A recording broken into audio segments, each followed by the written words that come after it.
squeeze out. A squeeze out or squeeze out, sometimes synonymous with freeze out, is the compulsory sale of the shares of minority shareholders of a joint stock company for which they receive a fair cash compensation. This technique allows one or more shareholders who collectively hold a majority of shares in a corporation to gain ownership of remaining shares in that corporation. The majority shareholders incorporate a second corporation, which initiates a merger with the original corporation. The shareholders using this technique are then in a position to dictate the plan of merger. They force the minority stockholders in the original corporation to accept a cash payment for their shares, effectively freezing them out of the resulting company. Process. Although LBO is an effective tool for a group of investors to use to purchase a company, it is less well suited to the case of one company acquiring another. An alternative is the freeze-out merger. The laws on tender offers allow the acquiring company to freeze existing shareholders out of the gains from merging by forcing non-tendering shareholders to sell their shares for the tender offer price. To complete freeze-out merger, the acquiring company first creates a new corporation, which it owns and controls. The acquiring corporation then makes a tender offer at an amount slightly higher than the current target corporation stock price. If the tender offer succeeds, the acquirer gains control of the target and merges its assets into the new subsidiary corporation. In effect, the non-tendering shareholders lose their shares because the target corporation no longer exists. In compensation, non-tendering shareholders get their right to receive the tender offer price for their shares. The bidder, in essence, gets complete ownership of the target for the tender offer price. Because the value the non-tendering shareholders receive for their shares is equal to the tender price, which is more than the pre-merger stock price, the law recognizes it as fair value and non-tendering shareholders have no legal recourse. Under these circumstances, existing shareholders will tender their stock, reasoning that there is no benefit to holding out. If the tender offer succeeds, they get the tender price anyway. If they hold out, they risk jeopardizing the deal and foregoing the small gain. Hence the acquirer is able to capture almost all the value added from the merger and, as in the leveraged buyout, is able to effectively eliminate the free rider problem. This freeze-out tender offer has a significant advantage over an LBO because an acquiring corporation need not make an all-cash tender offer. Instead, it can use shares of its own stock to pay for the acquisition. In this case, the bidder offers to exchange each shareholder's stock in the target for stock in the acquiring company. As long as the exchange rate is set so that the value in the acquirer's stock exceeds the pre-merger market value of the target company's stock, the non-tendering shareholders will receive fair value for their shares and will have no legal recourse. Criticism. The legal community has criticized the present rules with regard to freeze-out mergers as being biased against the interests of the minority shareholders. For example, if a gain in stock value is anticipated by the majority, they can deprive the frozen-out minority of its share of those gains. Germany.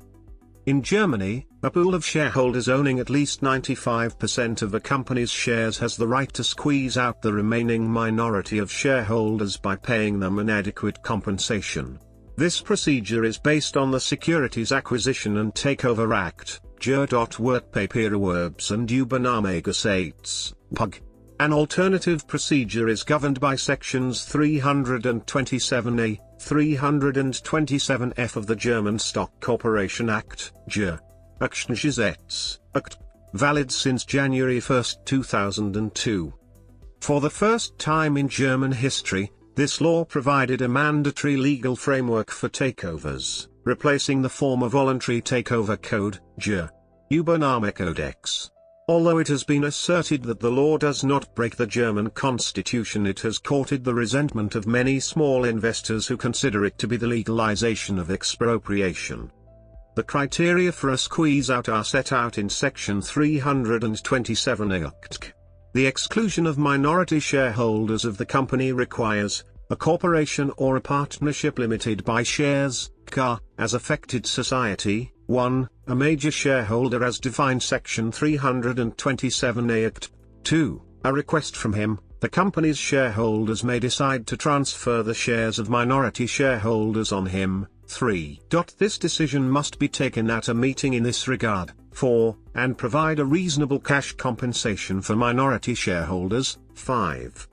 The decision to enforce a squeeze-out must be made by holding a vote at the general meeting, as the major party already commands the vast majority of all votes. This usually is a mere formality. The compensation value is determined by the company's economic situation at the date of the general meeting, the minimum compensation being the share's average stock exchange price during the past 3 months. Expelled shareholders can appeal against the squeeze-out according to Section 243 Act. Also, according to this section, some reasons, such as inadequate compensation, are not sufficient to inhibit the squeeze-out. Even while the rescission proceedings are still running, the main shareholder has the right to register in the commercial registry if he meets the preconditions defined in Sections 327e Second 2, Section 319 abs. 5, 6 Act. By doing so, an approval process is initiated and all shares held by minor shareholders devolve to him. United Kingdom. Under UK law, Section 979 of the Companies Act 2006 is the relevant squeeze-out provision. It gives a takeover bidder who has already acquired 90% of a company's shares the right to compulsorily buy out the remaining shareholders. Conversely, Section 983, the sell-out provision, allows minority shareholders to insist their stakes are bought out. See Companies Act 2006. United States. In the U.S., squeeze-outs are governed by state laws. For example, 8 Delaware Code Section 253 permits a parent corporation owning at least 90% of the stock of a subsidiary to merge with that subsidiary, and to pay off in cash the minority shareholders. The consent of the minority shareholders is not required. They are merely entitled to receive fair value for their shares. This is in contrast to freeze-outs, where the minority interest is unable to liquidate their investment.